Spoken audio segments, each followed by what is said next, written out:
All right, pushing the button. Well, what do you think? This is it. Magnus told me to do my thing. I'm doing my thing. Welcome back to the Late Night Playset, everybody. My name is Jay Ryan. The lady to my right over here is Nicole Ryan. We are going to be joined in just a few minutes by the urban outlaw himself, Mr. Magnus Walker. You see him making some blurry passes here and there in the background. He's here, I assure you. He's fluffing his beard.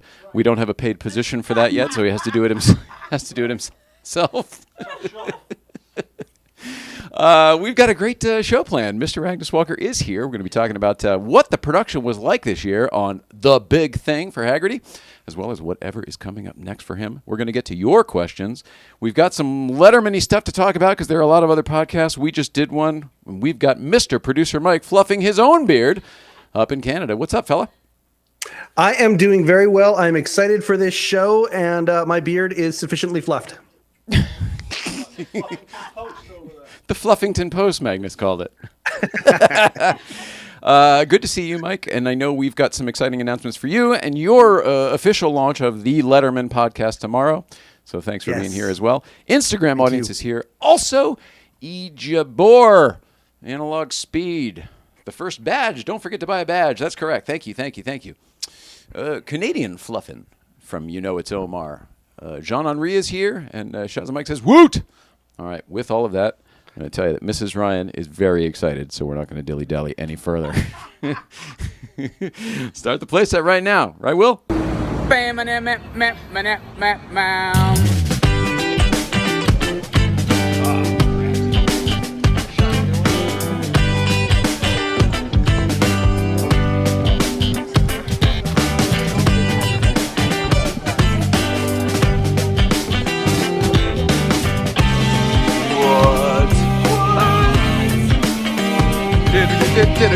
You trim your beard. You look great. And he did a shave. Everybody looks great.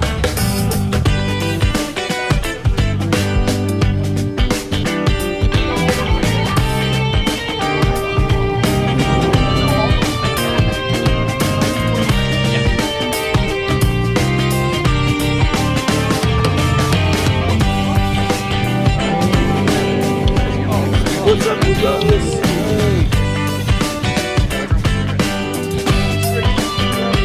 Kurt must be here.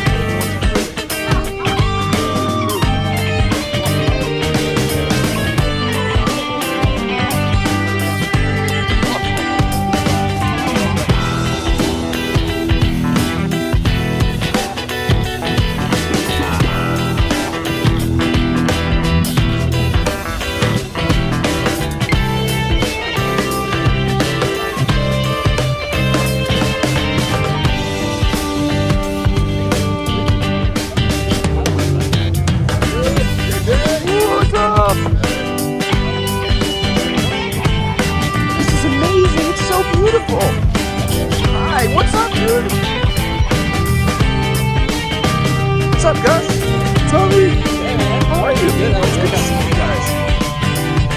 Good morning.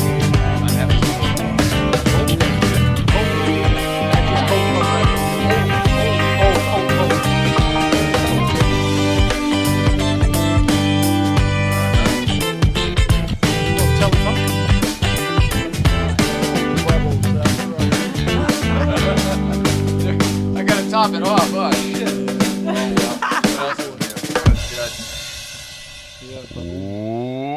What is... Are you shitting me? We need all new crap here. What is happening? Welcome back. Hi. Hello. Howdy. Hello to everyone at home. Welcome back to Late Night Playset. It is Tuesday, April 19th, 2022. It's Tradecraft Tuesday, so let me get you cooking on that. First things first, as I told you in the top of the show, Mr. Magnus Walker is here, and he looks like that. There we go. The beard is fluffed. I'm ready to roll. Self-fluffing. Fluffed and ready to go. That's right. Let's Weirdos see. and We'll weirdos. fire you up here, What you got there? What is that? This is the Mrs. Medication from our friends at Tradecraft Farm, Sticky Vape. And, excuse me. I got to turn it on first. Uh-oh. High tech here. Oh, the lightsaber. What is it, a Star Wars thing? Yeah, here you go, Skywalker. Enjoy. Skywalker OG. Mood is Deep Space. Ooh, I get it. The Star Wars theme. Yeah. That is insanely high THC. 95.1%. Wow. THC. Flying It's high high. again. Thanks. It doesn't even touch you. It doesn't even affect you anymore. I don't feel anything, so I'm glad it doesn't affect me because I'm not walking around like a nut, but I am anyway, so. Well, maybe it affects your speech a little bit, but it's hard to say what's the medication and what's the MS because they both Pick screw one. up with I your. still sound stupid. So No, I wasn't saying that, I said that. and I'm disagreeing. Carissable is here. Hello, Carissable. To Infinity and Beyond says, it's Omar. Spen Broad is here. Here, let's bring everybody in the deal here. Bring We'll them all on hang out together. And producer Mike, I know you're up there in Canada as well. If there's anything we need to take care of at any point, you know that you can jump in and right this ship. In Yes, the meantime, sir. let's see. What do we have in the hellos? We watched a movie yesterday that neither one of us was expecting to really like, and I ended up enjoying it a heck of a lot. And Me too. It's not car related even a little bit, but it's called Moonfall. Anybody know that one? It's the new Roland Emmerich kind of disastery. Moonfall. What is Yeah. that? Like some sort of James Bond Skyfall spin-off?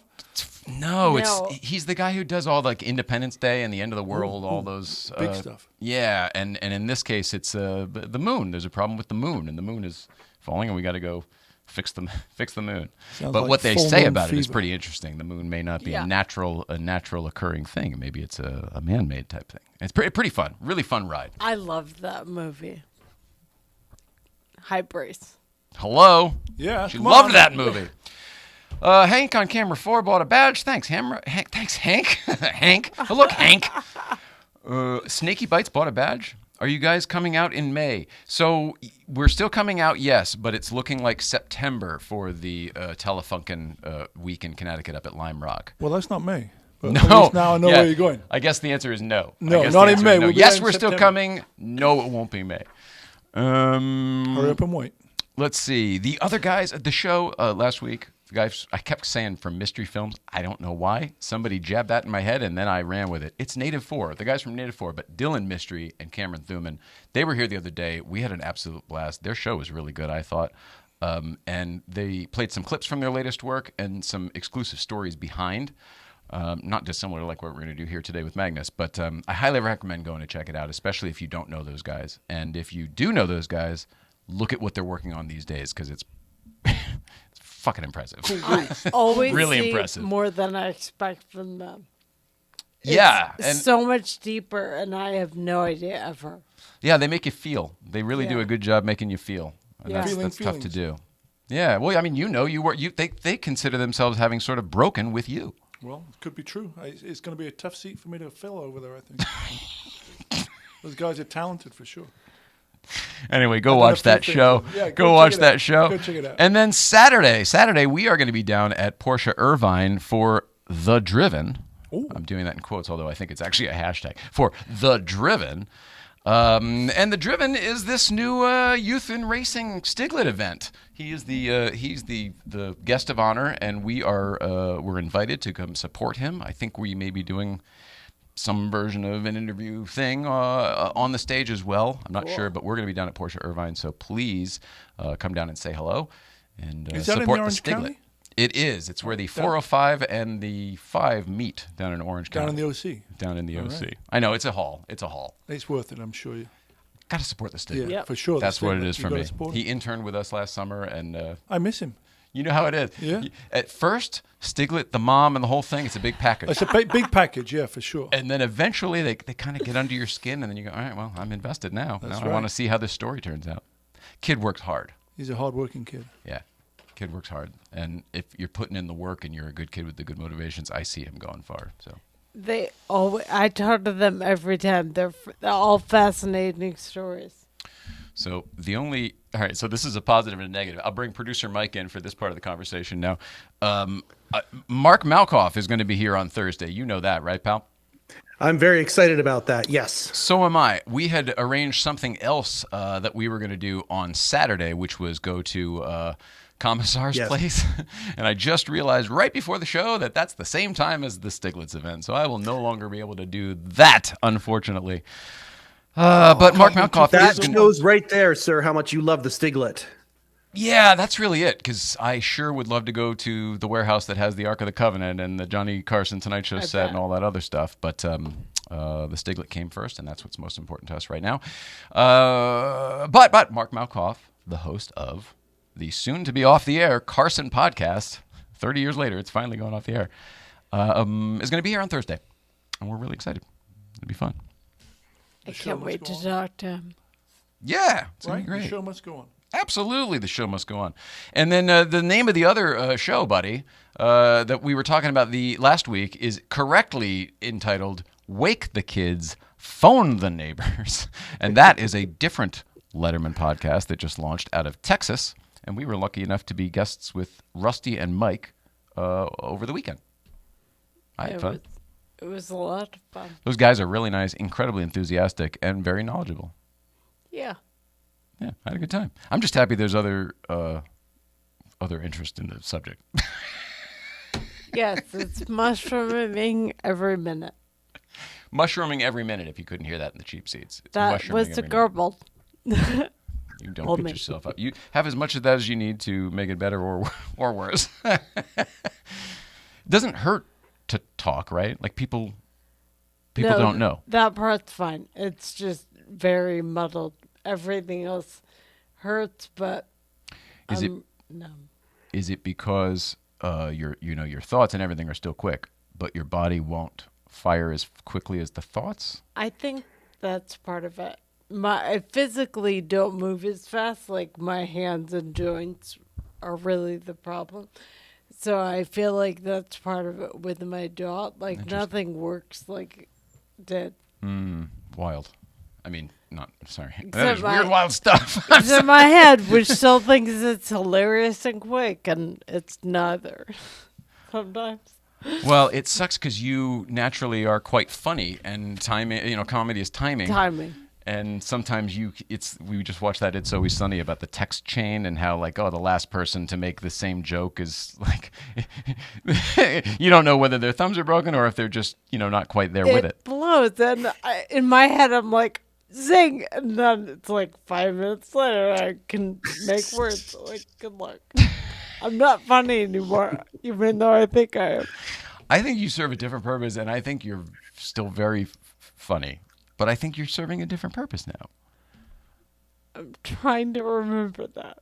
All right. Well, the autoimmunity thing is very important. So, if you can remember in the back of your head that at all times you just simply being you is actually helping other people, lean on it. I have to learn that because it used to be who I was with was important, not me. That's right. You got to retrain. So your I brain. have to retrain, and that is like every day. I'm dumb. Like it's new all the time, which is so dumb. Do you by the end of the night you probably get yourself to okay, I'm a person on my own, my own thing here. I got my own, and then you probably wake up again going, I'm invisible. Yep. I'm behind so and so. Yep. 6 o'clock, I'm okay. And then 7 in the morning, like, Hi, I'm good Tom. night, nurse. Like, who knows? Well, keep doing it. Keep doing what you're doing. Nicole's timing is impeccable. Thanks. I used to be a pro. Like, I really prided myself on being able to come up with a bunch of shit. You used to be around a lot funnier professional people Yeah. versus your husband and all his wacky car friends. Except you're as funny insightfully as they were, so I still am around it.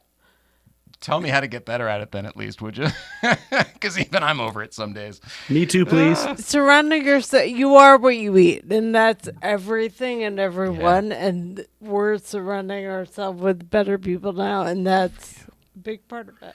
How about you getting the good brain going there? I mean, like sunny side up and all that. Way to lemonade brain. The least I can do. Amen. All right. We'll keep this podcast rolling here. All right. Back to the Carson podcast, Commissar Collection. I guess I already told you that, which is good.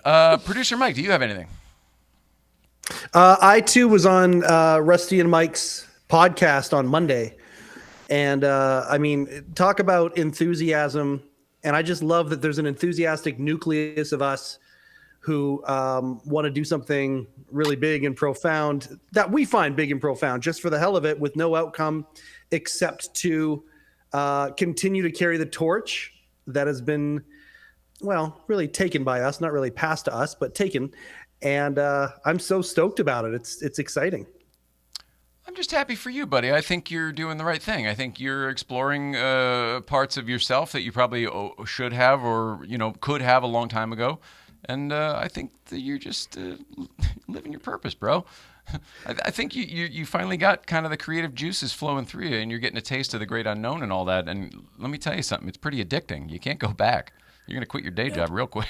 Real fast. You're going to figure out a way to make money out of this and quit your day job. Yeah, I put a post up actually saying that tomorrow I start the first day of my dream job, which I'm not getting paid for, but that's okay. I'm going to invite everybody to enjoy my first day with me, and that's how it feels. This is my dream job. I'm so excited, and I just have so many people to thank, including you guys, for the encouragement to do this project. And thank you for being with me on this project, because I think we're all just a big family doing our own things. You're welcome.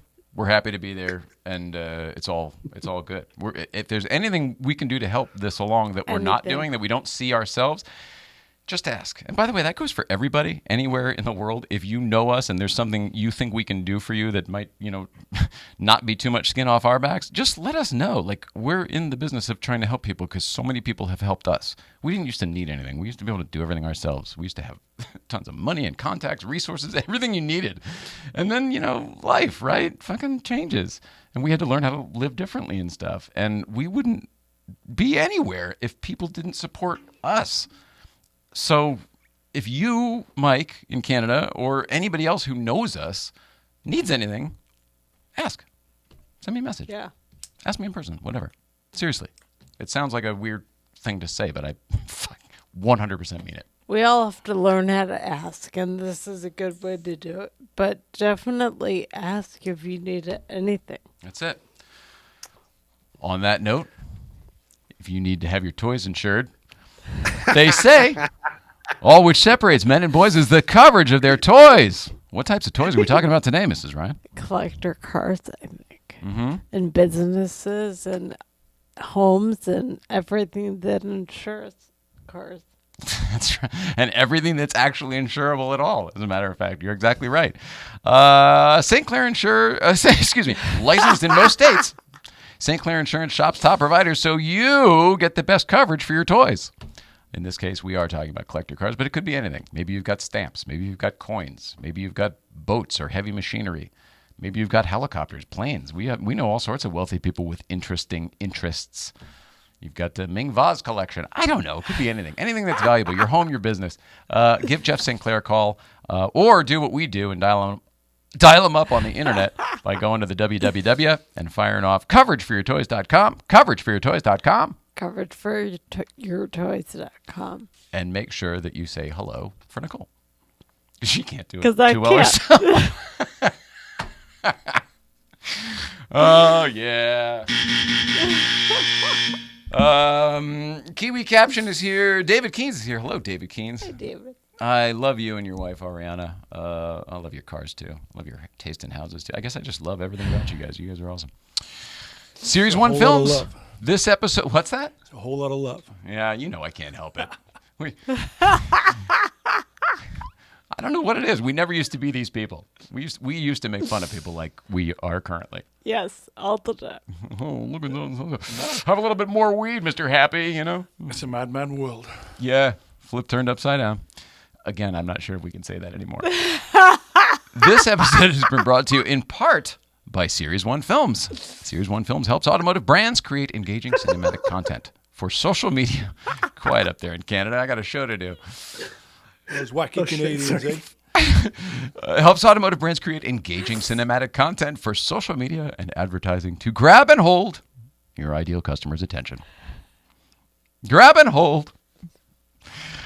Check them out at series1films.com. That's series1films.com.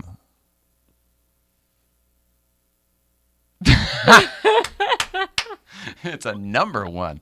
Oh, all right. Are we good? Numero uno. Numero uno from the Outlaw. We are going to take a break. It's not a real break for us. We're just going to move some cameras around. You're going to hear the Oh So Hot Sauce song. And I should tell you, too, we played the old opening of the show that has Joe Gad in it. And Totally my fault. I did nothing but prep for the show today. I spent all my day in the studio. I shot another opening the other day. I simply didn't load it in to push the button, so I guess we'll see that on Thursday. In the meantime, Mrs. Ryan, these brief words from Oh So Delicious Hot Sauce. The hot sauce Made by bears. Oh, so delicious. It's a hot sauce made by bears. Garlic and serrano mixed with love and The hot care. sauce? You can put it on your eggs, pour it on your rice. It's great on a leg, it's better on a slice. It's oh so delicious. It's a hot sauce made by bears. Oh, so delicious hot sauce. Great on everything whenever you're except ready. oatmeal. Get your bottle today at ohsodelicious.org. $1 from every bottle sold goes to the National Military Family Association. I'm Johnny Lieberman, and you're watching LNP. What does LNP stand for? Late Night Playset. Oh, yeah, that's right. I've been on there. Yeah, good show. You should like and subscribe. Like and subscribe. What are you driving today? 63 356B. Hey, 111. What are you driving today? Here we go.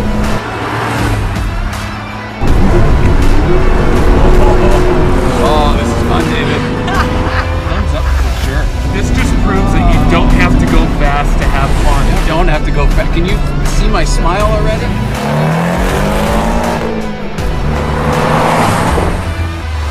Okay, I'm impressed. You don't need to stick it. He's already got it.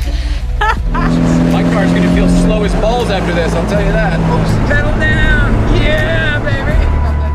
Squad and gobble.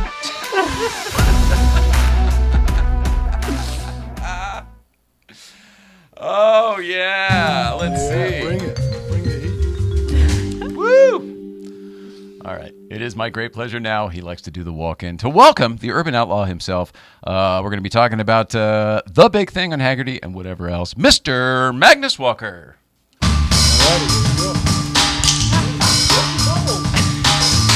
What happened to the bubbles? Am I on this one? Here we go. Picture You up are. quite You on know. set. You make yourself at home. You know the studio better than me at this point. Where's my box? You know the box that I put the laptop on? I'm missing So, the box. we Oh, there it is. There it is. We're going to retire this tonight. Yeah. I was going to tell everybody the story behind the it. story the man behind the box. If nobody knows what this box is about, Yeah.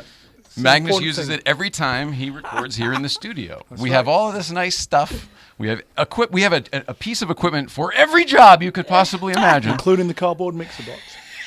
That's right. That's right. But his favorite is using that. Got to have the mixer box. So I'm here to give it to you if you want to take it home in the van. Otherwise, I will certainly take it home in the van. I came prepared. I brought the van, drove down the 101. I'm all good. what's happening, brother? Good to see you. Well, you know, there's traffic on the freeway. Car broke down coming out of the 110 North. And the craziest thing, right before Melrose, traffic backs up again. And there's a woman literally in the middle of the freeway, the 101 North at this point, carrying a rock, like a pretty big rock. And she's sort of licking the rock, stopping traffic in the middle of the 101 just south of Melrose. So that was what was happening on the 101 North out of downtown this afternoon. You were a little more concise when you said, "Oh, I'm stuck in traffic." Yeah, well, that came later on. That was, coming up to Barra. I'm stuck in a little bit of traffic. It's ebbs and flows, the 101. Oh, as is. But LA anyway, traffic. happy to be here. Was it crack or a real rock? It was a real rock, pretty big, about this big. And literally the woman was like, I'm in the fast lane. She's in the second to fast lane, but traffic stopped. And Because she's of her. slow. Well, yeah. I mean, no one wants to hit her. No one wants to hit anyone on the 101. No, which happens a lot these days, or be hit with that rock. Right. You never know what's going on out there. There's a lot of activity. You got to keep your eyes open. So you've just made it by safely, and we don't actually know what happened. No, I don't know what happened. I sort of slowly went past in the left lane. She was still in the next to left lane. Hopefully she made it across, okay. Oh yeah, she was just crossing the road. Just crossing the freeway. That makes I mean, more sense. Everyone sort of does that occasionally, right? From time to time. Who knows where they're going, but you got to let them keep on rolling. For a while, you were one of our most frequent guests on this show, and then I think it's been a while since you've been here, and I think because in our head we see you every week to do Almost, your yeah. show here. Oh yeah, almost every other week. Yeah, yeah. So like for the I was last here couple, I think I was here in January, maybe. it was Christmas. It was that you were our Well, that's Christmas close. show. That's Christmas show. But it seems I didn't like have this. We swapped the Santa hat. That was Christmas. Mm-hmm. I guess that would Wouldn't explain that the make Santa hat. Yeah. I mean, I thought it was January, but I hadn't remembered the Santa hat, obviously. But I do remember it now. Got kind of hot under the Santa hat. yeah, I felt the same way under that. And that's a flea market hat, right? This is a Rose Bowl find. Yeah. You know, Hannah and I share this hat, even though she don't wear it very often. Yeah. You know, I've got a hat collection. This is one of my faves because it's kind of, you can collapse it down and stuff. Oh, you can wear it differently. You can certainly wear it differently. Yeah. Hat for all occasions, I think. Yeah. It's hilarious. I am really honored to have. Well, every time I talk about myself, like I'm honored to have been a part of the latest creation. You of are the a Big very Thing. important part of the Big Thing.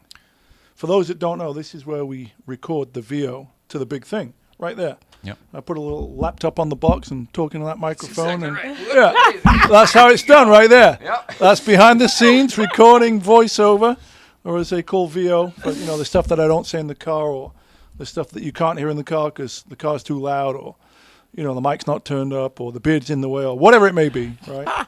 You know, we make that audio magic right here, which is often, you know, more challenging than it sometimes appears. Yeah, when it's a piece of cake, it's bullshit.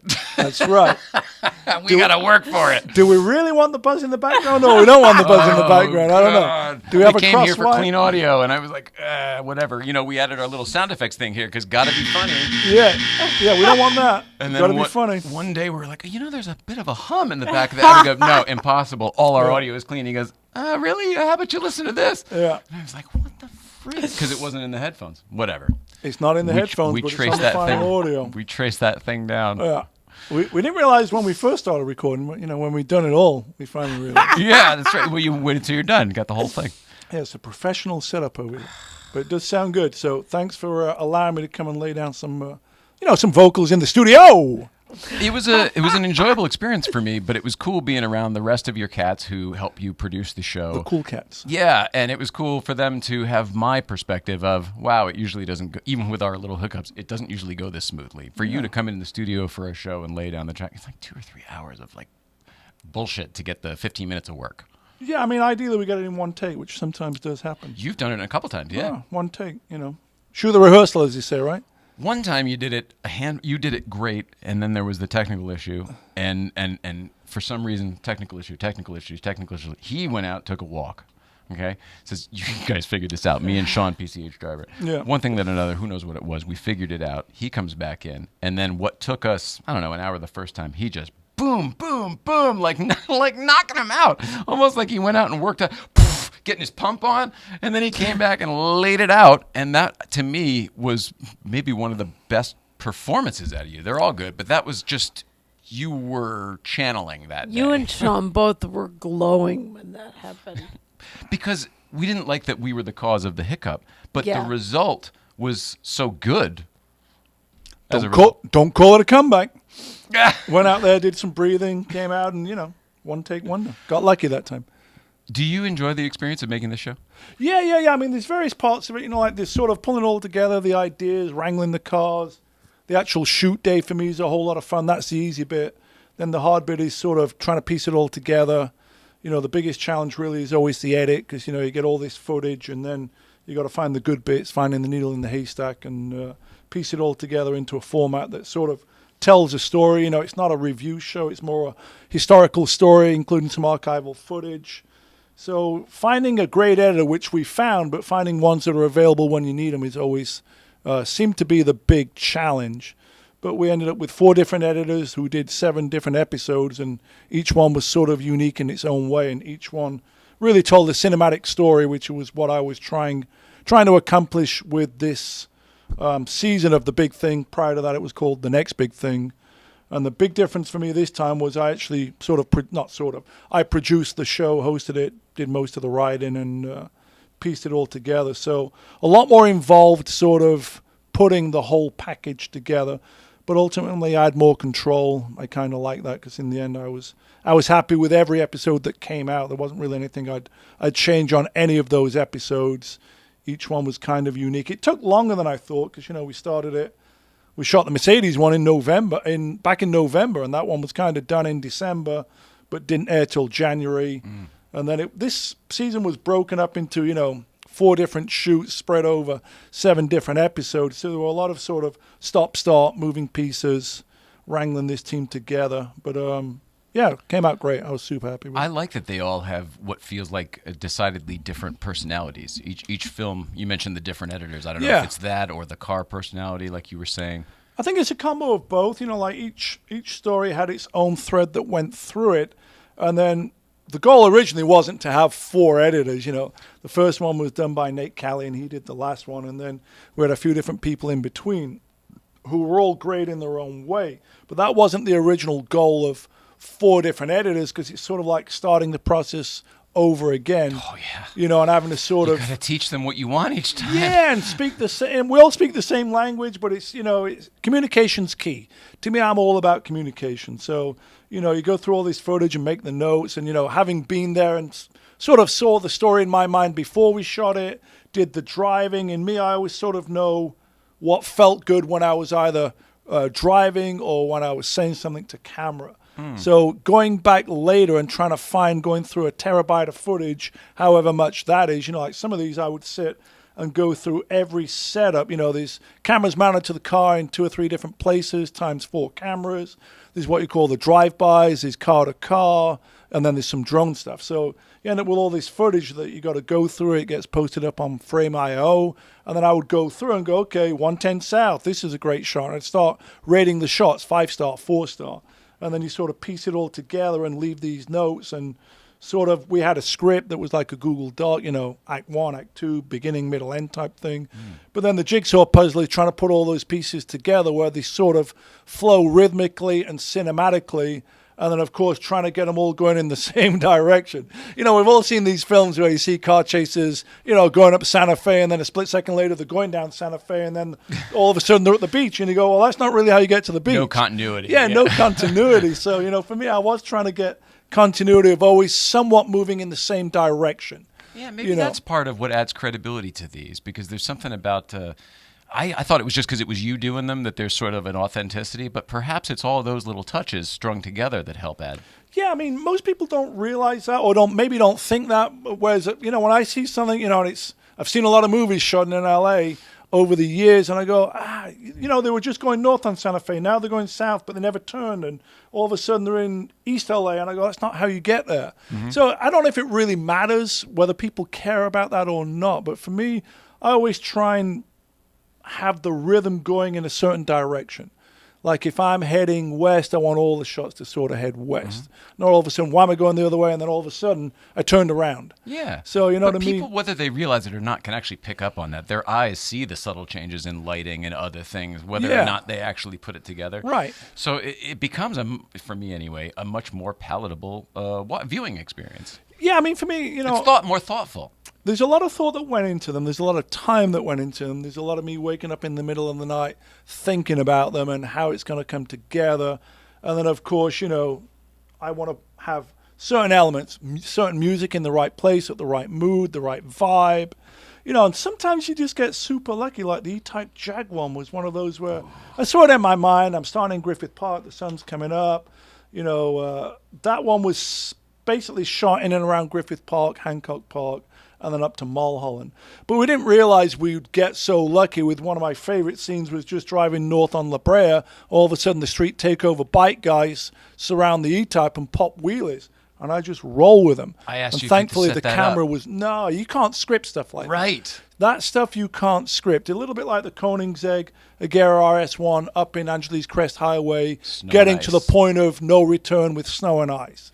We didn't script that, but that sort of made for me, an interesting juxtaposition of me driving the world's fastest car very, very slowly and delicately on a gritty, icy road in Angeles Crest Highway. Yeah. Sort of created the mood, and we were running out of daylight because these things are all shot in one day. And then we got this perfect sunset, which we hadn't actually planned on because we thought we were going to go further up the crest towards the tunnels. But we didn't realize, there. they're actually closed. We can't get there. That was, I always say the road determines the pace you drive on, and that day it was determined by the weather. So there's always these things that you don't plan on that occur. And then there were certain things like the turbo one, which for me was perhaps the most natural because that was my car. And I'd shot in and around LA at nighttime quite a lot, but I managed to find a shot that I'd always wanted to do on the 110 North through the tunnels, where I actually scouted that one quite a bit because I didn't just want to rehash Midnight Rambler where I'm doing the same thing. And I wanted this solo 110 North run coming out of downtown through Chinatown in towards Pasadena. And I knew there was a spot where I could literally get the crew on the side of the freeway to get this shot that... Is this just the slow... does it follow the car and pan up? No, that's why I'm heading 110 south over the bridge into downtown LA. This is the opening shot where I'm ripping through the tunnels, actually going pretty fast. Oh yeah, you're in the tunnels. We're in the tunnel, okay, heading north out of Chinatown. And I found this spot that I don't think's ever really been shot before, or I hadn't seen it, and I certainly hadn't shot it. So I did quite a bit of location scouting to find different areas to shoot that, like I say, hadn't been sort of overshot before. So I was, that one came out really, really great. And the music in that one, Night Rider, it's just got this hypnotic track, which you just want to, or at least I just want it to keep going. Yeah. The momentum, the rhythm, the vibe. So, yeah, I enjoyed every single one of those. You told me that one might be either your favorite or the most you. Yeah, I think that one's the most me. It's my car. I'm telling the story, which, is second nature to me. Like some of these cars that I'd driven, I didn't necessarily click with the way I've clicked with my own cars. So that one I was in my groove. It just, I do quite a lot of research for these things, but like I say, it's not me reviewing a car. It's more telling the story about how this car came about. And the whole difference between season 1 and 2, which was the next big thing, it's me trying to say, okay, these could be the next big thing. Paul Kramer's Isuzu Impulse, or, a 5-gram Boxer, or Saab 900, or whatever it may be. Season 3 was a bit different in the sense of these were the poster cars on your wall. Everyone sort of had a poster car on the wall, the obvious one, the Countach, the Berlinetta Boxer, the Turbo, or whatever generation it was. Everyone had a poster car on the wall. So for me, it was, these cars, everyone sort of told the story a million times, but it was more what the car meant to me and what my take on the car was.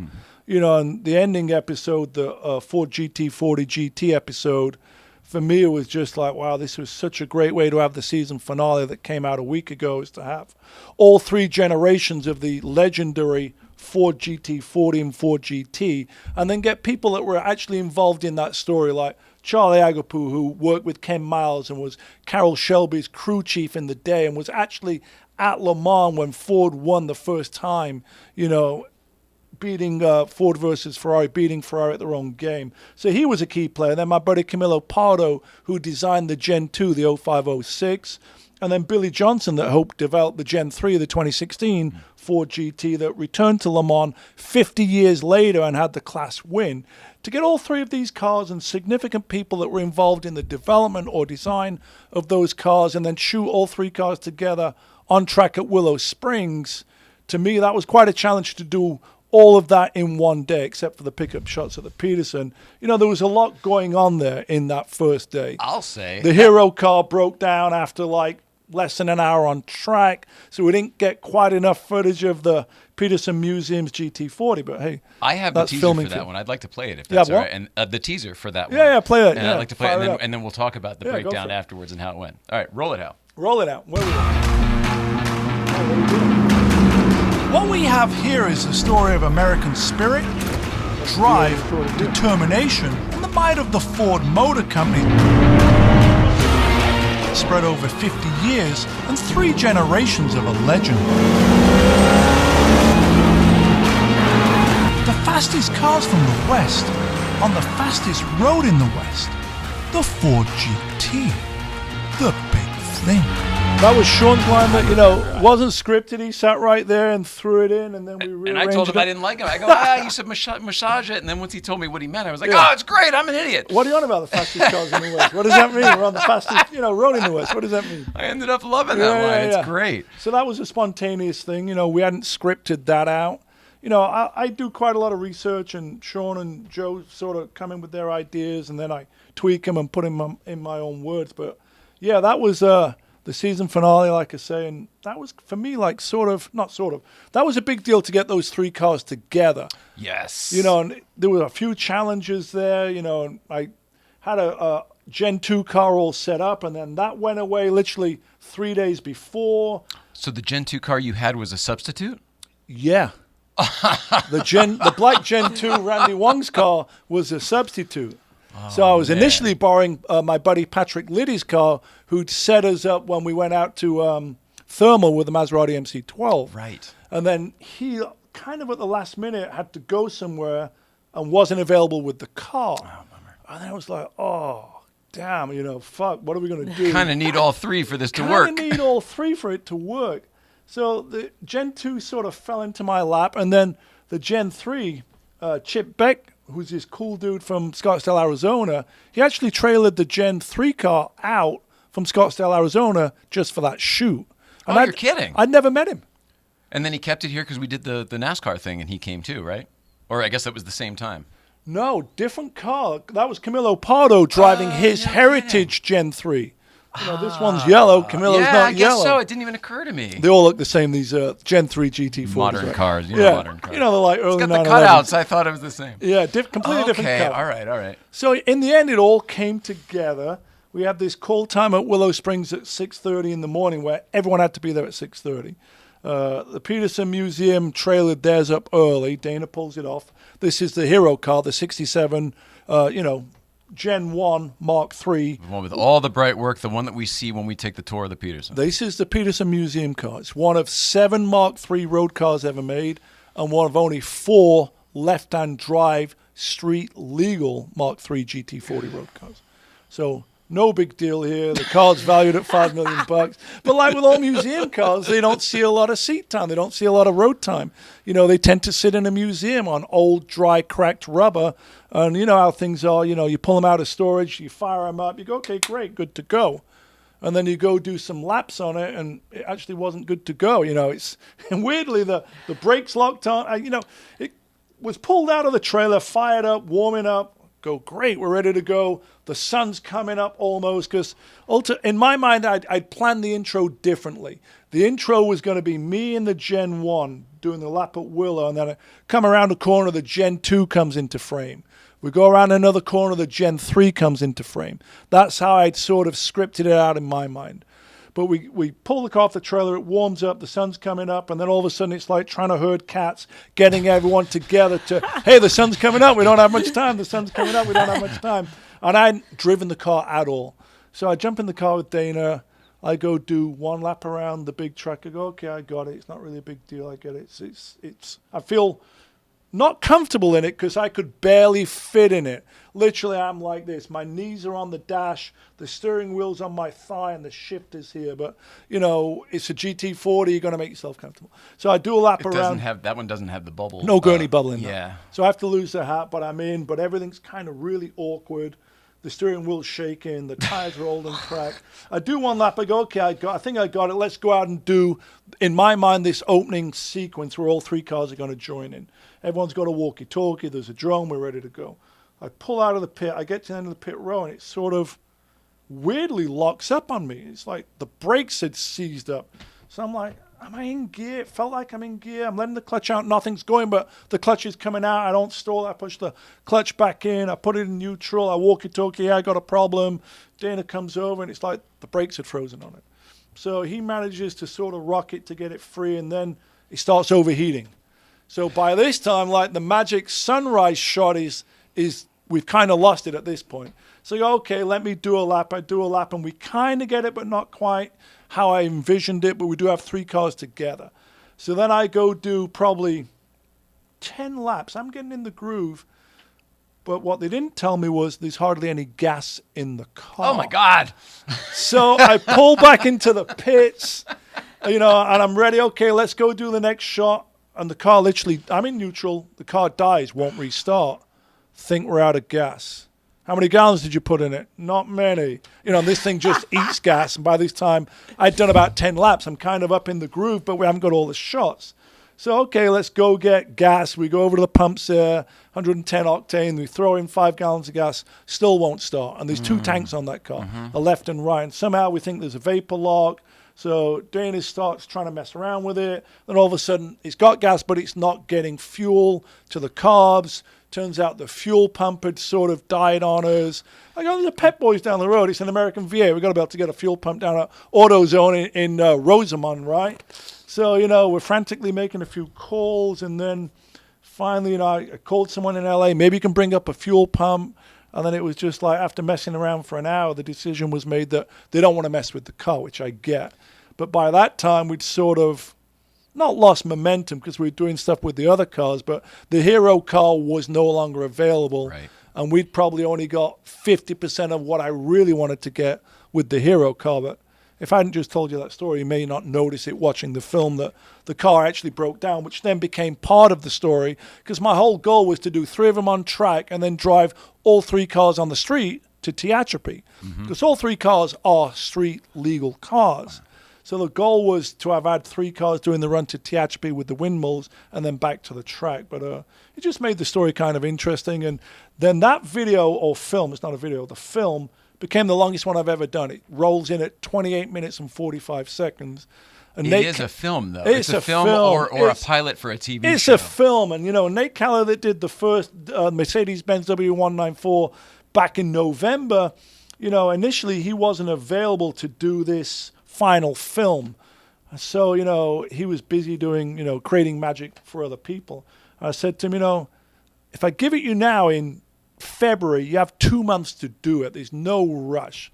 So he took it on as like his pet project, but ended up doing over 20 different edits to it. It just kept getting bigger and better in my mind and longer in the Different story. passes. Yeah, different passes, Yeah. It's a lot of work. It's a lot of work, a lot of effort, a lot of energy, a lot of dedication, a lot of motivation to remain focused and not give up and say, you know what, I've got so much time into it, I'm done. I think for him it was a passion project. He liked the story. He's a Ford guy, he owns a Mustang, and it just all sort of gelled and came out better than I actually thought it would. Awesome. And came in at almost 30 minutes, which is a lot longer than a lot of the other films.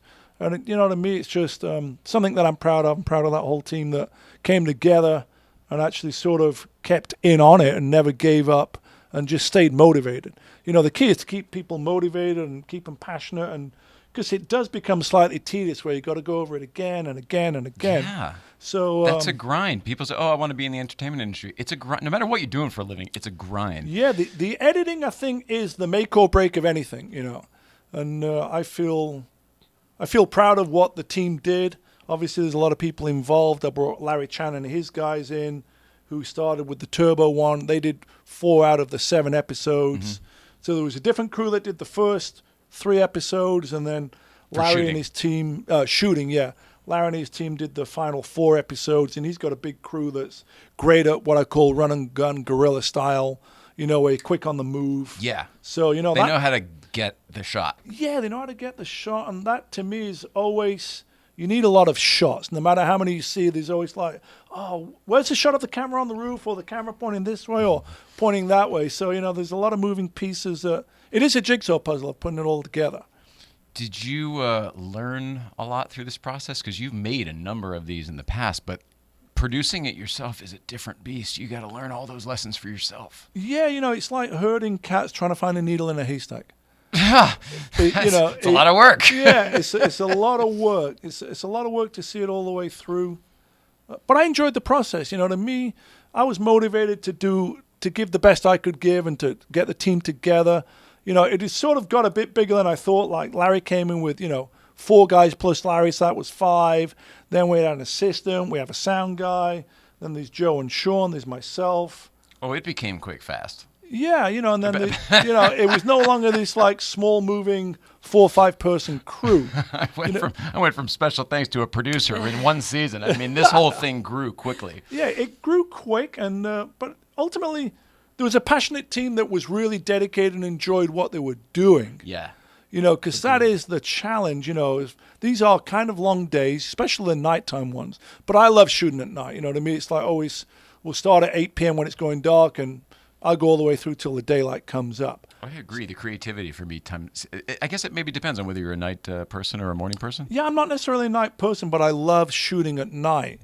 And, because to me, it's just, you end up in this, what I call this murky twilight zone, usually between 3 and 5 a.m., where you kind of frazzled, but yet you're energized at the same time. Oh, I know what you mean. And it's the just punchy phase. Everything Yeah. gets really funny on set around then. Yeah. And generally that's when the magic happens. I agree. At that strange hour. And especially shooting downtown at nighttime, it's generally pretty quiet. The Ferrari F41 was like a completely different thing. We shot that in and around Beverly Hills around Christmas, so there's all the sparkly Christmas lights, but we're not driving fast. Right. But it's kind of like the natural environment where most people actually see exotics like that. It's great to see all those lights along the curves Yeah. reflecting off the car. It's really You know, pretty. so each one, like we say, had its element, and each one, like the Maserati MC12, we shot it out by the Salton Sea, which is kind of a bizarre part of, the world here in Southern California. And then you gave us a lesson on the Salton Sea, which is great because a lot of people don't know about it. It's a very interesting area. Yeah, for me, part of these things is, it's 90% the car, and then it's also talking about the environment that I'm filming the car in.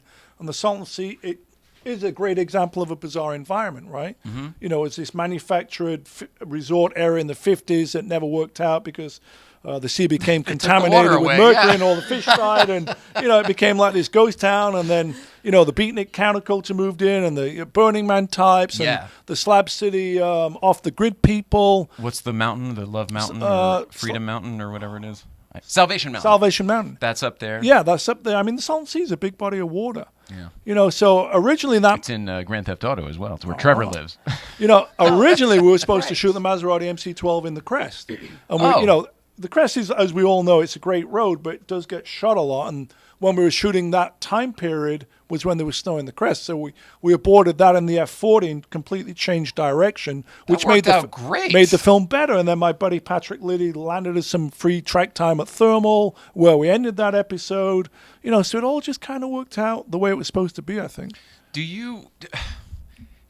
I think that's because you let it. I think some people, some producers especially, maybe first-timers especially, they tend to hang on a little too tight, and that's like a first-timer's mistake, and then strangle the thing. And if you're letting these things just sort of unfold and happen, then I feel that maybe that also is what lends to the authenticity in your films. Yeah, I say, you always have to adapt to the environment. And there was, quite a lot of me adapting to, we can't go film in the Crest because, it's going to snow up there and we don't want to take someone else's, fancy car. $5 million car. Yeah, exactly.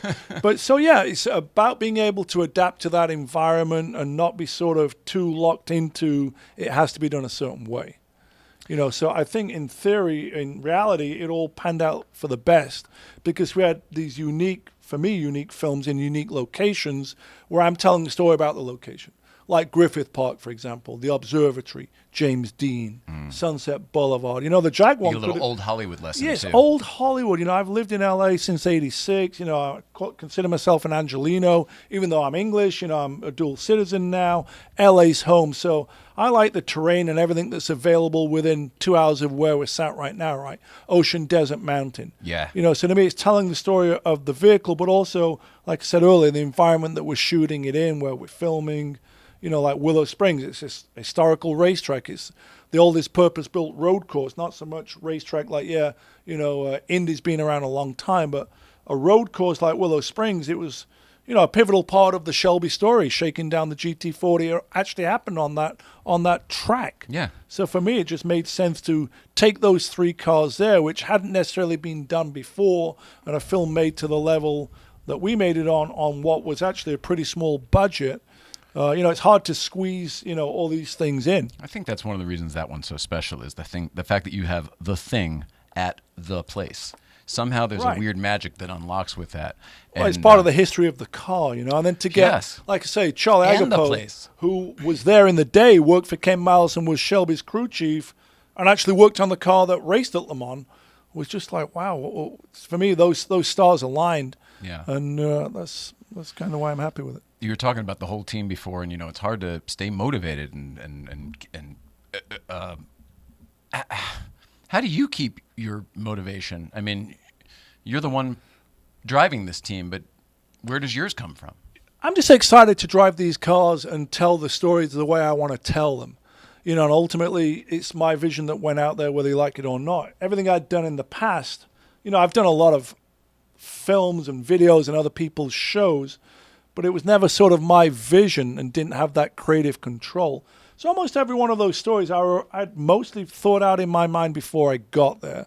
So I knew what I wanted to, I knew where I wanted to shoot. I knew visually how I wanted them to look. The challenge is trying to get that vision from your head into the finished product and communicate, what it is you want with a team that's moving very, very quickly and sometimes tripping over each other and stepping on each other's toes, Right. And forgetting certain things, so for me to remain motivated, I've always got this goal. Like when it comes to making these films, I'm pretty goal oriented as to how I want it to be. I'm, generally like the first one up, last one to leave type of thing. And this one, there was a lot of responsibility that Haggerty had said, okay, take a shot at this series yourself. And I produced it. It was really the first time I'd produced anything I'd done. Like, Tamir put me on the map 10 years ago with the Urban Outlaw film, which will celebrate its 10-year anniversary October 15th of this year. Oh, but that was his date. project. See you in October. Yeah, see you in October 15th. There's something exciting happening for the 10-year anniversary of that film. Good. But everything that film led to was always me on someone else's production. Whereas this was different. Solely but I was as just talent. Yeah, I don't know if you'd call it talent. Hired as a personality, as talent, either a I driver guess, or a speaker. yeah. I mean, there's a lot more involved that you don't necessarily think of, like craft service, right? We've got to have water and Gatorade and white M&Ms and, barbecue-flavored Doritos or whatever it may be right into your rider, right? So those are things you don't always necessarily think about. I hope you didn't run into too much of that with the people you were working with on this. I'm just talking about myself here. Oh, yeah, well. The white M&Ms. Yeah, your jelly beans are in the green room. I don't know if you saw them. Lime Gatorade.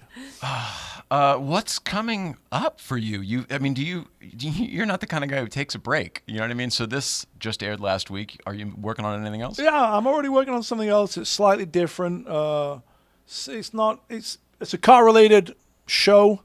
It's a different concept. It's a get out and drive, pedal to the metal type of thing. Okay. So I'm in the process of. Are we in developing right now? Like, you're kind of figuring out what you want to make it? Or? I know what I want to do. I know who I want to do it with. Now it's just a matter of picking where I do it and what I drive whilst I'm doing it. Cool. So it's in the, what do you call it? When you plant a seed and it germinates or grows or elevates. So that's bubbling around and... I can't say it. Goes back to our conversation from pre-show. Pre-show conversation? It's a fertilization period. Oh, yeah. We're in the fertilization period. I just like making cool shit with cool people. That's my thing. So, I got to make the most of every moment. I always say I like to be occupied. I'm more creative. I feel like I'm on this roll. I feel like I'm on this creative roll. I'm really happy with these 7 episodes, the way they came out. Just want to see what comes next, what other opportunities come up. Would you do more, another 7 or whatever, if they want more? Yeah, for sure. Never say never. Yeah, I'd love to roll into, let's do 10 more of the big thing and then this other concept that I'm working on.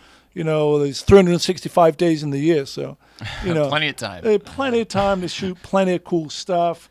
Like I just said, there's awesome roads everywhere to go drive and explore. And we're not going to run out of cars. No, and the world's opening up. There's travel opportunities coming. Yeah. I'm a bit more selective than I was pre-COVID. I'm starting to get invited to interesting places. There's a Mille opportunity on the cards. I just got invited down to Sao drive? Paulo, Brazil. Mille to drive. Ooh. Sao Paulo, Brazil to drive.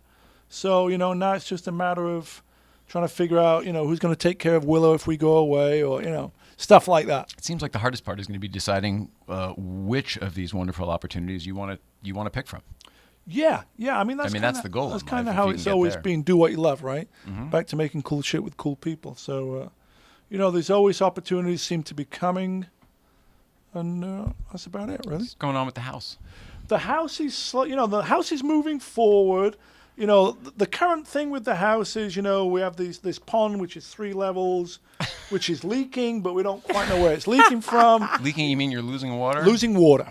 But it's just going into the earth because it's like a natural... Some of it could be evaporating. Some of it could be the pump system. But the real challenge is now we got into koi and goldfish. Yeah, I saw. So, we went and bought the little ones. We're not buying the big ones because they're expensive. Don't bother about the leak. We'll fix the leak in a few days. Well- We'll just keep the hose in the thing. But Well, here's the challenge. Now that you've got fish in there and this ecosystem, you can't just fill it up with the hose. Right. Because then you've got to balance the litmus pH acidity level I with the agree. chlorine and the calcium to make sure your koi and your goldfish don't die. point being, I would have fixed the leak first. Well, yeah, we didn't quite realize how bad it was leaking before. It's a multi-layer thing because we'd moved around some fountains and pumps and it wasn't leaking as bad before we moved them. Oh, okay. So, it's not a rocket science thing here. It seems like, should have just fixed the leak before we put the fish in, right? But you'd it wasn't have to really leaking that much before we put the fish Other in. people would also have to see what we're talking about. This isn't just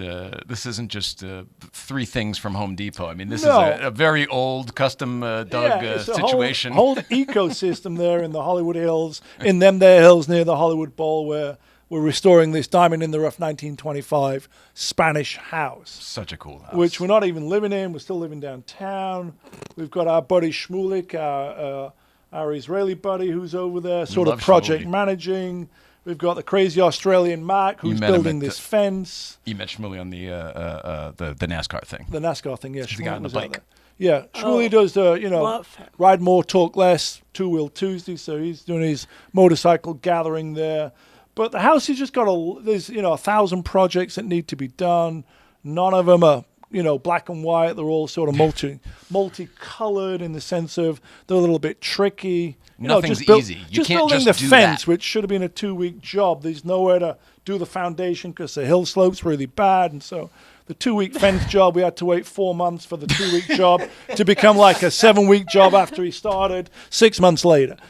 So everything's like just taking more time, costing more money. I was going to say, have you watched The Money Pit recently? No, we probably should. It's probably time. Yeah, Yeah, it's just probably never time. ending. I mean, we still love it. It's pool season now, so The pictures of you and Willow specifically in the pool are great. Oh, the yeah, dog yeah. looks so happy to be there. It's interesting thing about Willow is up until maybe 2 weeks ago, she wouldn't get in the pool. I was all about the pool's not heated; it's an old rundown pool, and it was 49 to 52 degrees, and I like hanging in the cold pool. But So the the funny pictures part- of you in that water, it's 50 degrees? That's Yeah. so cool. wow. But Okay, Willow, cool. the crazy bit is Willow wouldn't get in it until it warmed up to at least 60, 65 degrees. So, we had the heat wave. It was like 99 degrees. That probably evaporated some of the water we were losing from the pond type of thing. But now she's in the pool. Now she's in the pool. But I'm no longer in it because it's too warm for me to be in it. And now the pool's in sun and, maybe I'll go in it at nighttime, full Monty style. I love the something about the pool area reminds me of Chateau Marmont. It's nothing about it is similar, but maybe it's the little umbrella or Yeah, something. There's something about It's kind of a chateau vibe. It's similar era. it is. Yeah. It's got that feel, that old Hollywood feel. It's an old Hollywood house. It's almost 100 years old. And I bet the parties and if that deck could talk, the stuff that's going on. Yeah, there's a around lot of there. people that seem to have partied at that house. It's like all houses in the Hollywood Hills. They've all got stories about famous people that were once there, that partied there, but we've run into a lot of people that will say, yeah, I went to a party at that house. I go, when? They go, 20 years ago. How? Oh, my buddy was there. What's your buddy do? Oh, he's a writer. There were 4 other writers living there, or, a bunch of musicians rehearsing there, recording there, whatever. That's old Hollywood. They've all got stories, and this house is one of those stories, kind of like old cars, Yeah, I dig it. I especially you with I think of you as a rock and roll guy, even though you don't really play an instrument. Noodle on the guitar a I little. can strum a few chords, yeah. I collect guitars, I occasionally play guitar. Maybe it's your. Well, I don't know why. Maybe it's just your way about you, the way you carry yourself. I think of it rock and roll, even though you're not out there. I got my Motörhead tattoo. I'm turning 55 this year. I'm not quite as rock and roll as I once was. I guess I got less hair. That's fading and falling out. But it's a mindset. It's like Motörhead. I always say it's a mindset. I'm still a rebellious guy. At least I think I'm a rebellious guy in my own way. And it'll be interesting to see. I've lived downtown since 1994, so sometime this year, looks like we'll be moving out of downtown. The plan is to move into this house. The plan is we bought a house to live in. That's the plan. So Hannah and I bought the house. We're going to move into it. So for me, it's an adjustment moving out of downtown where I've been 28 years into civilization, so How did you exploring end up new downtown in spaces. the first place? I mean, didn't you live in Venice first? I lived in Venice. started the clothing company on the boardwalk in Venice. But I'd go downtown all the time to buy fabric and pick up cuts and contractors. And it got to the point where we got pretty busy and we were wasting a lot of time going from Venice to downtown. And no one would deliver or drop anything off in Venice. Whereas everything in downtown, fabric gets delivered to you, contractors come and pick up garments, cuts, then they deliver it when it's finished. So it just seemed like way more efficient. The business was growing where I'd outgrown this warehouse that I had in Venice right off of Abbot Kinney. And it just made more sense from a production point of view to be downtown. So initially I got a warehouse downtown in the produce area. And then in 94, I moved from Venice and got a loft downtown. Had these 2 separate spaces up until 2000 when we bought the warehouse that we're now in 22 years ago. But I've been down there for 28 years. But to answer your question, it was just more efficient to live downtown. Efficiency for the logistics. More efficient for the logistics of the business. Downtown's a big garment center. Everything was based, within a couple of miles of downtown. Yeah, so it's makes a just lot of more sense. efficient to be based downtown. Yeah. Right in the heart of it. Would you ever, is there any, you've traveled around this country, is there anywhere else you could ever see yourself living in this country? Nah, I often talk about, it'd be great to go wherever, Mexico City for 6 months or Paris for 6 months. But, LA to me has everything that I'm into. I spent a lot of time in New York over the past few years with Hannah. And you guys had a place there for a bit. Yeah, we had a place. Yeah, Hannah had been there for, 17 years or whatever it was. And we've been dating 5 years now. So I spent a lot of time in New York, ended up with our own apartment in New York. Yeah, in July it'll be 5 years. 2017. Holy crap. Time flies when you're having fun. Yeah, congratulations or whatever you say. Well, I just thank you. didn't realize. Yeah, 5 fast years. So New York for me is super inspiring, and it's got almost everything, but there's no real car community there, or there's no great driving roads there. You got to drive not a long way, but it takes you a long time to get out of Manhattan to go somewhere like Bear Mountain, and then you get there and you go, is that it? We're so spoiled with the crest, right? We have, yeah. Right. So, to me, LA, it just, everything you need is here from a driving point of view and almost everything else. So this is home for me. Yeah. There's nothing wrong with that. I'm just curious. Yeah. The New York thing I could see, I don't see Magnus in Miami, I spent a lot of time in Miami, actually. I got a lot of buddies down there in Miami. Miami's got to visit, I just don't see you. Nah, Miami's great for a week. There's a great car scene there. There's a lot of flavor and culture and vibe. My buddy Al does the DRT event, which is a Porsche event there. DRT's great. There's a lot of great collections down there that you never know about. There's a lot of South American money in Miami, and everyone's got great cars. It's, to me, the turbo capital of the world. It's the cocaine cowboys. The Miami Vice. It's Miami Vice. All that stuff is still there. It's still there. Speaking of the poster cars when we were kids, it's all that. It's a cool vibe in Miami, but there's no great driving in Miami. It's cinematic at nighttime, driving around downtown Miami and Brickell and the causeways and through the tunnels. But yet again, it's all flat. You have your fun on and off the freeway on ramps. It's just a different type of driving environment. It's hard to beat what we have here. I've driven in a ton of places, but I've been around the world. I've been as far as Australia and a few other cool places. But what we have that's pretty close to where we're sat is really hard to beat. Yeah. So that's why I'm an Angelino. Nothing wrong with that. Yeah. Let's see here. What else you got? Somebody says, Ryan Way says, hi, Magnus. Did you buy the STR back? Dirt don't slow you down. No. I did not buy the STR back. That was a car that I built probably over 10 years ago. I sold it in 2013. Was that it went auction, right? It was the only car I've ever auctioned. The stars aligned. It was the 50th anniversary of the 911. The car was on the cover of Road and Track. Leno had driven it, been on fifth gear, blah, blah, blah. It was the only time I ever put a car in auction. It sold at the Gooding auction in 2013 at Monterey. And then the Ingrams owned it for a couple of years. And then I know that car. Sure. Yeah, I love that car. Yeah, it's a 72. Really wide body. Yeah, wide body. That's It's cool. white with the blue stripes and, the gold rims and orange bumpers. And that car's now in England. But, I posted a photo of it on the gram not too long ago. And, of course, everyone's like, did you buy the car back? Oh, so I did not buy it back. Yeah. Sometimes you just go through old photos. You're trolling the internet with your own shit. Yeah, well, I'm thinking, hey, everybody, remember this? Yeah, remember this car?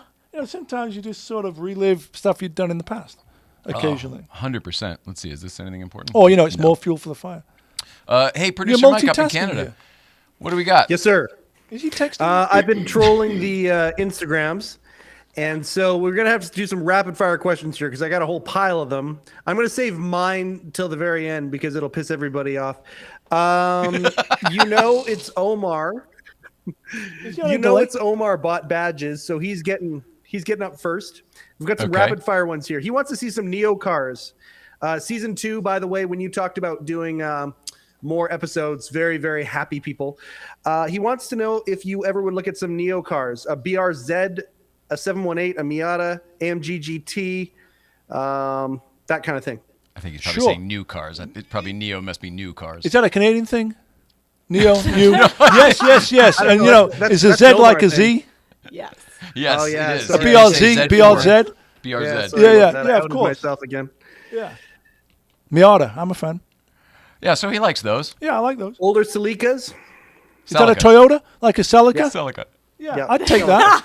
My first ever car was a Toyota Corolla, so 77 Corolla, yeah. 2TC. Oh, I knew that. Yeah, That's right. so I'd be down with that for sure. Okay. Porsche Cayman, what's your favorite? A 981 or a 987? When it comes to Cayman, I'm a big fan of the Cayman R. That's on my list, a Gen 1, then a Cayman R, and then, of course, my buddy Sharkworks Cayman GT4. Is that the 987 chassis? It's a 2016. The newer one. The newer one okay. on the GT4. Gotcha. So there you go. Wiener's Dream Archive wants to know, does Magnus have any 356s? No, I always say I'm not cool enough for a 356. That's not true because you're the E-type guy, which is I put those in the same category for coolness. I think it's just not really your jam. You know what it is? I missed the boat on that. I never had that. That wasn't an inspiring thing for me. I didn't grow up lusting after a 356 like I did a turbo. And for me, I've acquired things, believe it or not, at sort of a somewhat affordable price. Mm-hmm. And you can't get a 356 at an affordable price or what I would want to spend on one. Not anymore. And then to get one where I'd sort of want it to be, it's just so much money. Yeah. But a pre-A bent window, sort of hot roddy outlaw type of thing would be my thing. But never own one. Yeah. Not opposed to them, just most of them that I've driven just always leave me slightly underwhelmed. And then that's what it is. That's what it is. But the It's a ones that slightly drive underwhelming, awesome great, ride. like an Emery one, you kind of got to wait a long time and spend a fair amount of money on one to get one super dialed in. Yeah, long list. So, yeah, it's a long list. So that's what I call OPP, other people's Porsches. I love driving 356s up at the crest. Sorry. I'm down with OPP. Say again? Are we heading back to Canada? Fight on Blaster wants to know, thoughts on a Taycan? Taycan. I mean, I've driven them. It's high voltage rock and roll. That's my thought on the Taycan. Rocks. I mean, they're fun cars, but I will say one of my spirited drives up the crest at the bottom of the hill. The range was 91%. It wasn't miles; it was percentage of battery. Mm-hmm. 26 miles further up the hill to Newcombs, that range had dropped to below 50%. Okay. So it used over 40% of the range capacity going 26 miles uphill. Were you in a Turbo S? Was it a 4S? Which Taycan No, it was the infamous Turbo S, the non-turbo turbo. Because, Right. my other beef with the Taycan is there's no turbo in the Turbo Taycan, but it becomes a marketing thing, right, of turbo now been one for a while, represents- but yeah. Yeah, turbo now to a lot of people is a marketing thing that represents top of the line as opposed to this forced induction turbine, on an internal combustion motor that's spooling up. The Taycan doesn't have that because it's an electric car, right? Yeah. So I don't know how the turbo fits into it. But it was the highest. You were in the. It was the top of the pops, numero uno, turbo, non-turbo, Taycan Turbo S. So it was fun. Top of the pops. Top of the pops. Are we still on with Canada? Yeah, go ahead, Okay, Canada. over there. Go Whereabouts ahead. in Canada are you? Where are you? I'm 250 miles east of Vancouver, which is actually one of my questions that isn't going to piss everybody off. I've got two questions for you. Number one, have you ever done any Vancouver driving? I'm thinking most specifically the drive up to Whistler, which is a kind of a legendary highway for some car folk. No, but that would be the perfect thing for the perfect road. I've gone to Canada a couple of times to see my bearded brother man buddy, Tamir Moscovici, but he's there on the other side in Toronto. Tamir's Canadian? He's Canadian. I don't know if I knew that. Canadian, lives in Toronto. Oh, man. That's awesome. So I've been in Toronto in January when it's, minus 27. That's the wrong time to go. Yeah, wrong time of the year to go to So Toronto. Minus 27. She To was answer your question, never been to Vancouver, but it does look pretty nice, and so does Whistler. Yeah, Vancouver. Yeah, I think that highway is pretty legendary where you go. I think it's called the Sea to Ski Highway. It's the original Need for Speed. One of the tracks in that was based on that highway. Electronic Arts' home base is out there. So anyway, I'll put it on the list. Then there you go. And the question that's going to piss everybody off. Sorry, everybody. Hey, man, I got to ask you about your J's. My what? Jays? Yeah, your Jays? sneakers. Oh, no. I forgot to tell you, Mike's a big sneakerhead. He collects Jordans and Dunks and all that stuff. He knows a lot about sneakers. You mean those things? There we are. Yeah. Which camera are we looking at there? I'm a fan, man. What do you want to know? How old are they, and do you know the model number or the model name? Well, this is model 277, the Outlaw Nike SB Dunk. They're not very old. This is the second pair. I've worn through the first pair. Have you got yours on? No, otherwise you're I'd have not my wearing feet one. on the desk. Oh, boy. Should I go get them? Yeah, go get them. Fantastic. No, I mean, this was something that just fell into my lap with Nike, and I tell the story about, I get an email from Steve Pelletona, Porsche Pelli on the gram, and it basically went like this. Hey, what do you think about doing a sneaker collab with us, with one of our pro skaters, a Shot Ware? I go, well, sounds awesome, but I got to let you know I don't skate or skateboard. And he goes, that doesn't matter. We kind of it's more of an attitude thing. And so that was how it started, purely organic. I only ever did 2 sketches right at the early days of COVID, 2020. And then the shoe came out June of 2021, right there, and sold out. Look at that. He's got box and papers.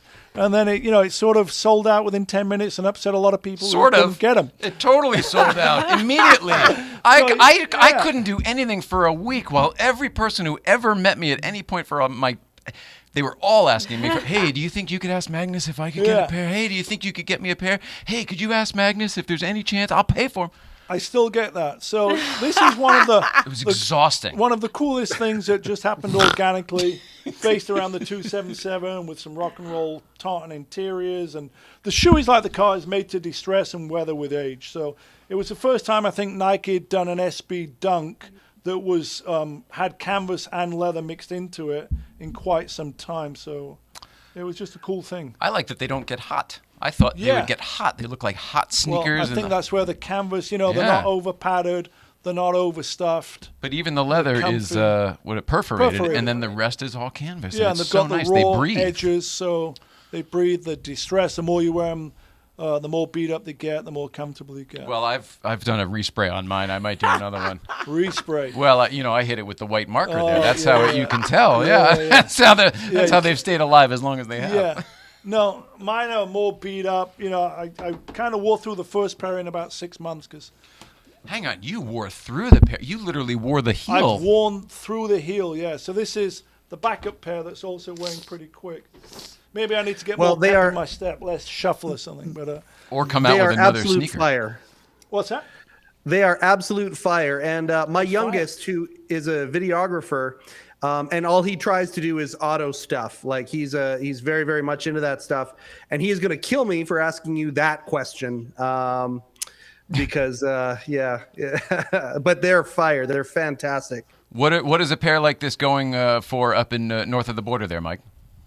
I would think you could probably get $1,200 to $1,500 Canadian dollars very easily for those. Canadian dollars. Oh, wow. So that's even more than the American dollar usually. I guess they're worth more up in Canada, eh? Wow, that's awesome. That's awesome. I just like them. They're comfy, and, I'm one of those guys that once I fall into something, like prior to this, I wore Doc Martens for over 5 years.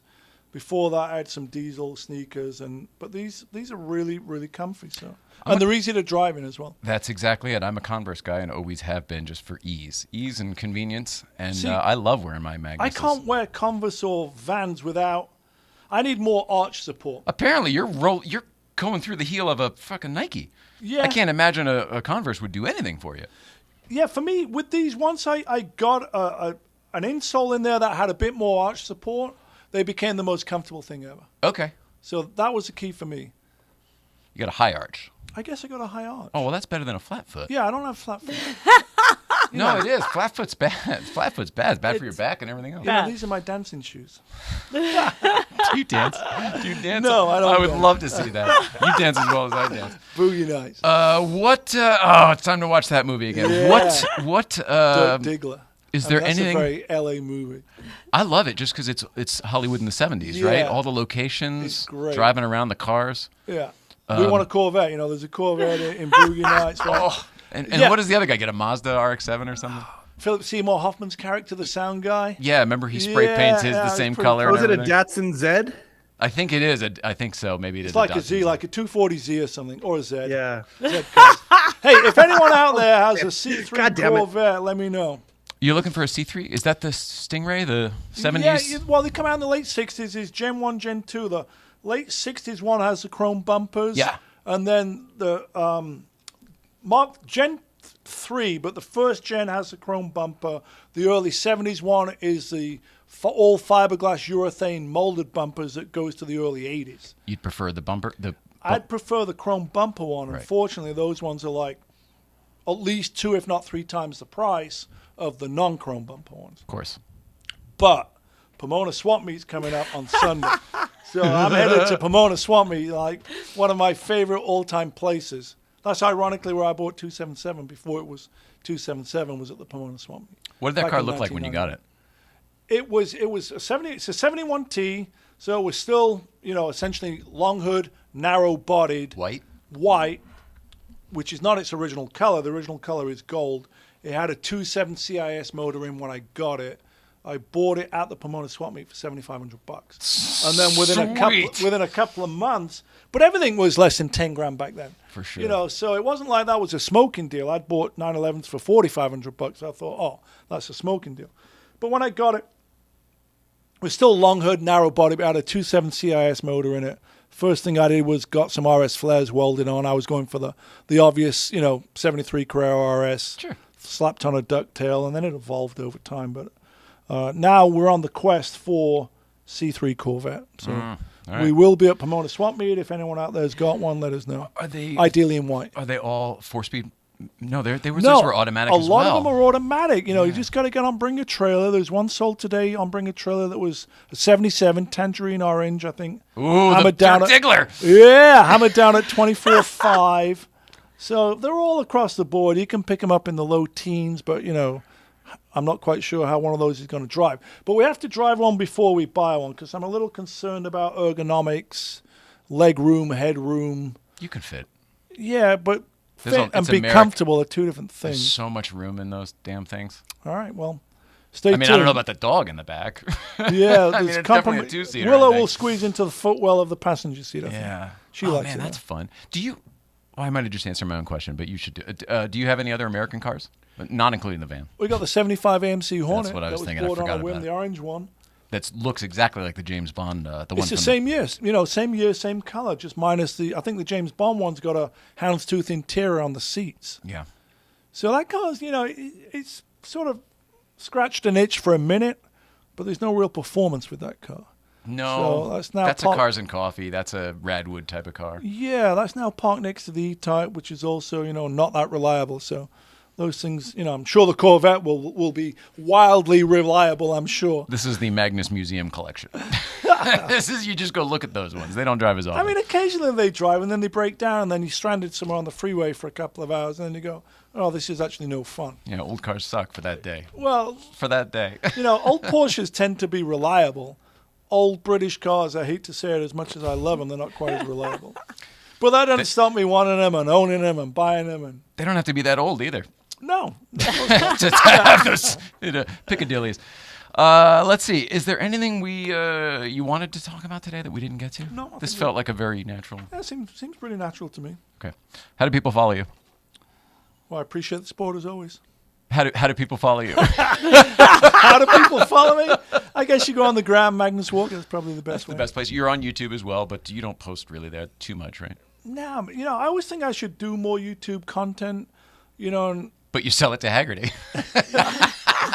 yeah, I think one of the things I want to do is a stripped down show where you just make it really simple, right?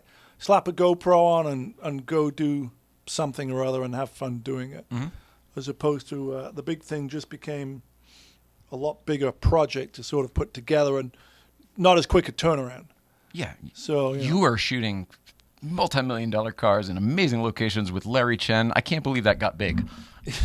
Really? I mean, the real maybe surprising thing was the easiest thing about the entire season, believe it or not, was getting the cars. I didn't have any problem getting any of those cars. Like the W194 Gullwing, they claim that's like over a $20 million car. And then Mercedes just brought it out. Same thing with the Peterson. You know, so getting the cars was really sort of a lot easier than I thought it would be. Moving forward, it'll be interesting to see how that becomes. But I think it'll probably stay that way, but because of the work you've done to ingratiate yourself into the automotive there's community. a lot of generous people out there that are willing to sort of share the opportunity to get behind the wheel of their cars. And for me, it's wonderful. Really other people's thankful for that. Yeah, OPC, other people's cars. We got OPP. I'm down with OPP and OPC. You know me. Anything else north of the border, Mike? No, man, it's been fun to be a fly on the wall for this this conversation. Thanks for doing what you do, man. Yeah, appreciate the support. That's a good-looking beard you got going there. I got beard envy. That's Hashtag goals. A good start. All right. Mr. Magnus Walker, thanks for being here, buddy. Thanks I really for having appreciate me. it. And thanks for including me in the big thing, the ride that is the big thing. We could not have done it without you. Those sensual sounds were all recorded right here in the studio. That's right. That's right. The show would have been nothing without my notes, I tell you. That's right. Thursday, we have got the host of the Carson podcast, Mr. Mark Malkoff, is going to be here all the way from New York. And that's going to be a lot of fun. It's going to be we're gonna have to. He has a heart out, so we might have to do the guest first, and then we'll have to figure it out. But live at 5 on Thursday with Mark Malkoff. Okay. Friday GVBC, and Saturday Irvine Porsche for the Driven with the Stiglette. Yeah. Yes, all of that is going on. All right, I love you. We love you, Magnus Walker. I feel the love. Back at you. We all love producer Mike up here and the Instagram audience. Thanks for being here, and everyone at home. We love you. Please love one another. We'll see you out there. Whole lot of love. Get out and drive. Whole lot of love. Yeah, rock and roll, baby. That's right.